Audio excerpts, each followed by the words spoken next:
Hello everybody, it's Sarah, and today it's time for me to film that tag that everyone does around this time of year, the mid-year book freak out tag. And since I'm sure you're all familiar with this tag, I won't spend too long on the intro. I have the questions right down here on my phone. I will link the original video if I can find it down below. And so let's get into it. The first question is best book you have read so far this year. And by the way, I will answer these questions quite spontaneously. I mean, I have some books in mind already because of course I'm already familiar with some of the questions from the last few years that I've done this tag, but also because I've already watched a few of my booktube friends do this tag already and I thought ahead a little bit, but still, mostly I'll answer these questions spontaneously, and then while editing I'll be angry at myself for forgetting this or that book. But yeah, best book I've read so far this year. Where to start? First, the official answer I have is over here. The Sword of Kaigen by M.L. Wang. This is by far the favorite book that I have read so far this year. This book broke my heart, ripped it into pieces, stomped all over it. It's so good. This is a standalone adult high fantasy, and we follow two characters, Misaki and her son Mamoru, and their village is attacked one day and we follow the two of them through the battle for their village. And yeah, I have a full review of this actually, so I will leave that link down below and up there. But this book, it's so good. It's so good. Just quickly, a few other favorites so far this year. The entirety of A Chorus of Dragons by Chen Lyons. This is currently the series that I am most obsessed with. Absolutely love this. Also have a review of this, which I will leave linked down below. The entirety of the Inheritance trilogy by N.K. Jemisin. Also so good. Don't yet have a review up for this, but you will get one on Wednesday, so in a few days. You can look forward to that, although it's not a very coherent review because I was basically just gushing about this series because I loved it so much. Another favorite was The Mask of Mirrors by M.A. Carrick, which is the first book in the Rook and Rose trilogy, duology series. I don't know. Loved it so much as well. Also got a review of this, so go and check it out. It's just such a good book. I've had such a good reading year so far this year. And then when it comes to non-fantasy favorites so far this year, I have Firekeeper's Daughter by Angeline Boulley, which is a YA thriller. The only YA thriller I have read so far, and it centers Indigenous identity and loved it so much. And then also Identity by Mithu Sanyal, which is a German literary fiction novel that centers identity politics, critical race theory a little bit, like, you know, these types of discussions. And also it was so good, and as you can see, I tapped it quite a bit. And I almost forgot another favorite I had so far this year, which was Honeycomb by Joanne M. Harris, which is a series of short stories. It's kind of a short story collection, but all the short stories are connected with each other. I will have a review of this up at some point. Question number 2, a new release I haven't read yet but want to, and I got my laptop here with my spreadsheet of all the new releases so far that I've missed, that I don't have yet, to remind myself which anticipated releases I had at the beginning of the year. One I haven't gotten to yet is The Wolf and the Woodsman by Ava Reid. I'm waiting for this to come in the mail. I am so excited for this. A lot of people whose opinions I trust have truly loved this book. And yeah, I cannot wait. Also, The Widow Queen by Elżbieta Czeresinska. I am so excited to get to this. Hopefully quite soon. I cannot believe that I haven't gotten to The Queen's Weapon yet by Anne Bishop, which is the newest book in the Black Jewels trilogy, which is my favorite series of all time. Black Jewels series, not trilogy, because the trilogy has been done for 6 books, 7 books. There have been enough books afterwards. It's not a trilogy anymore. But yeah, it came out in March and I still haven't gotten to it yet. And my battery is blinking, so let me quickly remedy that. Question number 3 is the most anticipated release for the second half of the year, and first I obviously have Cytonic, which is book 3 in the Skyward series by Brandon Sanderson.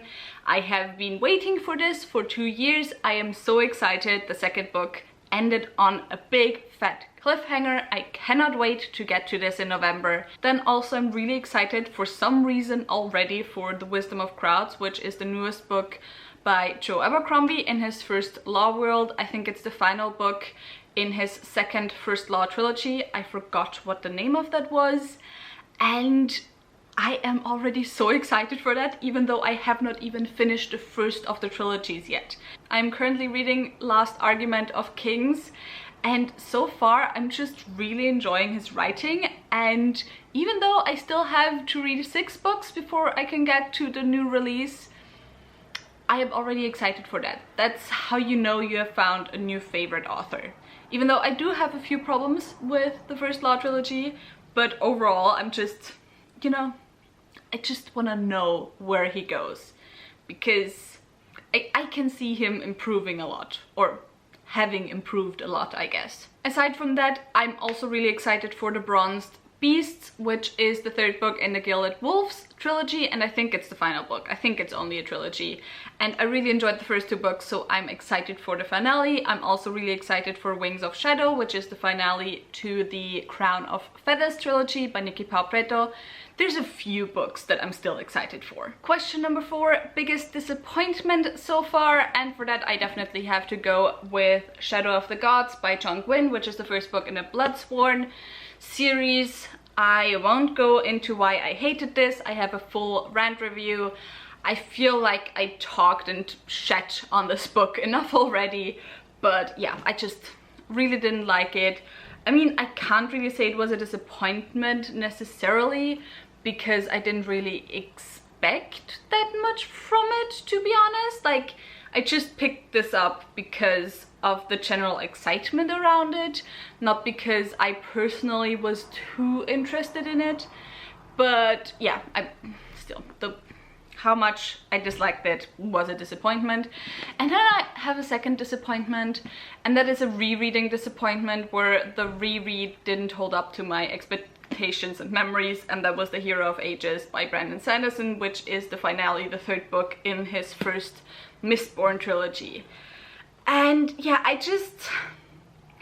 don't know, I had hyped it up so much in my memories that the fact that I found problems with it, and the specific problems I found with it, then just disappointed me on my reread. And then I was disappointed that I was disappointed, and it got worse from there. But yeah, I still love this trilogy, but The Hero of Ages has now definitely become one of my least favorite Brandon Sanderson books, where before in my memories it was one of my favorites. Next is the biggest surprise I had so far this year, and I wouldn't say I necessarily had, like, you know, big surprises, because generally I don't read books I don't expect to love, although there were some books where I was surprised how much I ended up loving them.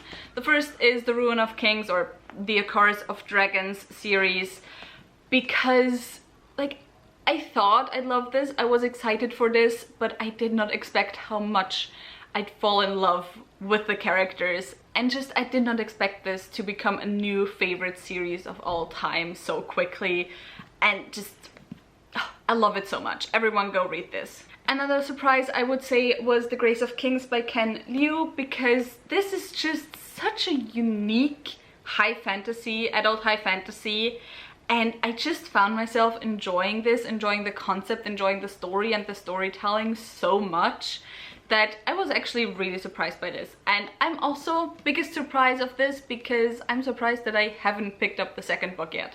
Although part of the reason is because the 3rd book does come out at the end of the year, and I want to wait a little bit with the second book before the 3rd book comes out. You know, that it's a bit closer to when the 3rd book comes out. Next is favorite new author, and I have 2 types of answers for that, because I tend to only call an author a favorite author if I have read multiple works by them. So not just one series, but multiple different series or multiple different books and so on. So I have the authors that I knew last year were already on their way to becoming new favorite authors, but are now officially new favorite authors. And then I have the authors that I can definitely see, once I read more of their works, becoming favorite authors. Let's start with the first one. First, I have Joanne M. Harris. I mean, I already kind of called Joanne M. Harris my favorite author, one of my favorite authors, but I mean, this last book just definitely cemented her as one of my favorite authors. Not even authors, just storytellers. I said it in my mid-month wrap-up that I don't really consider Joanne M. Harris an author, I consider her a storyteller. And I cannot precisely explain what the difference is for me, but there's a difference. Somehow there's a difference. Whoops, the sun just vanished. But the second author that has become now definitely a favorite is N.K. Jemisin, because I finished the Broken Earth trilogy this year, I finished the Inheritance trilogy this year. Last year I had read 3 books of her already. I had read the Dreamblood duology and 5th season, but now with finishing the other 2 trilogies in her works, in her catalog, I guess, definitely N.K. Jemisin definitely has become one of my all-time favorite authors. Not just a favorite author, but one of my all-time favorite authors. And then 2 authors I can see becoming favorite authors once I have read a bit more of them. First, of course, Joe Abercrombie, because the 2 books I have read of his so far have already impressed me a lot. And once I read more, not just within the First Law world, but I intend to possibly also pick up some of his other works outside of the First Law, I am sure that he will become one of my all-time favorite authors as well. And then lastly, Jenn Lyons. I mean, Jenn Lyons, technically maybe I already consider her an all-time favorite author, because it's just so good. It's just so good. It's great. I love it. And then one last author I kind of maybe forgot, who I think might also become a favorite author, is Mary Brennan, who is one of the authors of the author duo M.A. Carrick. And so I have read this by her, and I'm currently reading the memoirs by Lady Trent. I'm reading the first book, A Natural History of Dragons, and I'm already loving it so much that I'm pretty sure Mary Brennan will become another favorite author. I'm not 100% saying that yet, but I'm pretty sure. Newest fictional crush, Nahadath, because who doesn't love a night, death, chaos, god entity being? He's so sexy. He is so incredibly sexy. Newest favorite character. Let's challenge me. How often can I mention A Chorus of Dragons in this video? Kieran from A Chorus of Dragons, as well as Tereth. Those 2 definitely are at the very top of my newest favorite characters list. And then also Misaki, because Misaki, she is the greatest fictional mother ever written. It's like, I love her so much. Let's just keep this book right here, because the next question is, which book made you cry? And I was sobbing through the last 200 pages of this book.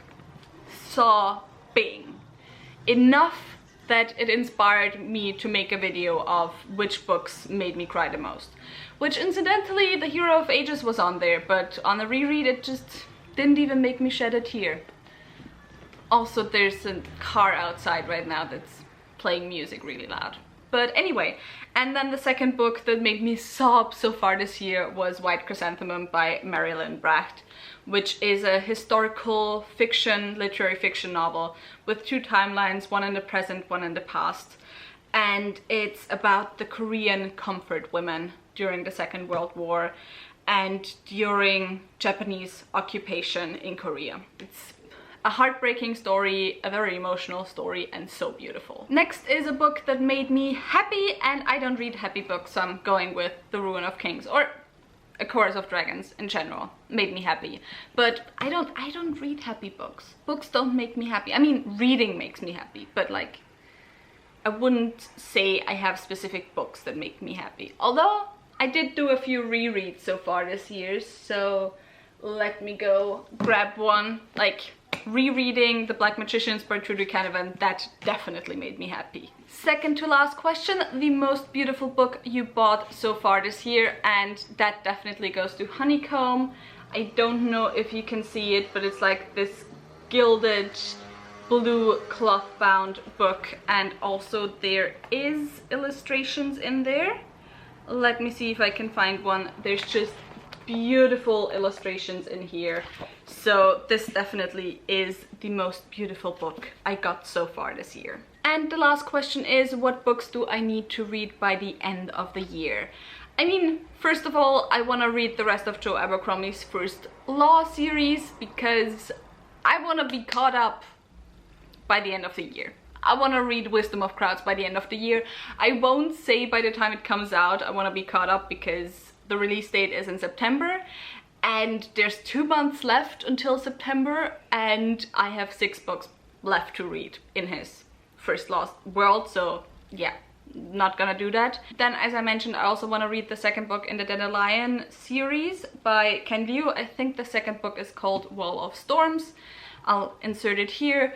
I want to read this before the third book comes out. And then another book, or another 2 books I need to read by the end of the year, or I want to read by the end of the year, is Jade City and Jade War. I already have Jade City planned for July. I have it as a buddy read both for my book club of Queens, Witches and Valkyries, where I read 1 adult high fantasy book written by a woman or genderqueer person per month.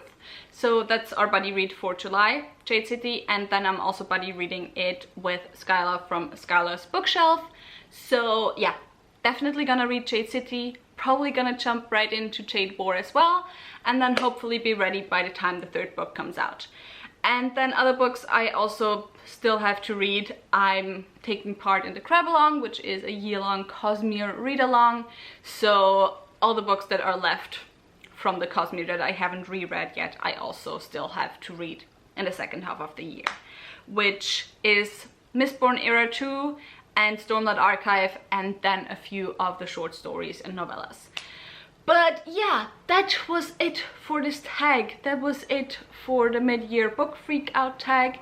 I hope you enjoyed this video. If you did, maybe think about giving me a thumbs up, and also maybe subscribe. If you have any thoughts you want to share down below, do share them please in the comments.